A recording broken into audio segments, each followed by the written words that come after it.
হাই friends, মই আয়ুষ ৰং চেনেলত সম্প্ৰচাৰিত হৈ থকা সূৰুযমুখী ধাৰাবাহিকখনৰ আজিৰ খণ্ডটো চাবলৈ বহুত বেছি ভাল লাগিব, কিয়নো যোৱাটো খণ্ডত পৰিয়ে বিজয়ৰ মাকে চাবলৈ অহা কথাটোৰ কাৰণে চিন্তা কৰি আছিল আৰু এইখিনি সময়ত মা আৰু দেউতাৰ অভাৱ অনুভৱ কৰিছো।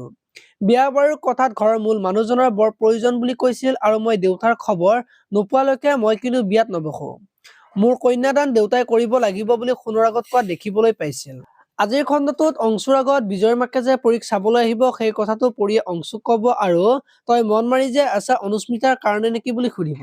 আৰু তেতিয়া অংশুৰ কথাটো সঁচা, এতিয়া সিহঁত ঘৰলৈ আহিলে মই কেনেকৈ সিহঁতৰ আগত ওলাম বুলি পৰীক কৈ থাকিব।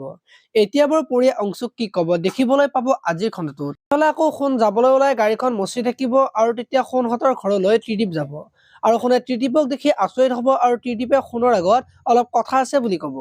আৰু তেতিয়া সোণে ত্ৰিদীপক ঘৰলৈ লৈ যাব আৰু দেউতাকৰ কাৰণে যে সকলোতে ফটো লগাইছে, সোনকালে যে দেউতাকক বিচাৰি উলিয়াব সেই কথাটো পৰীক কব।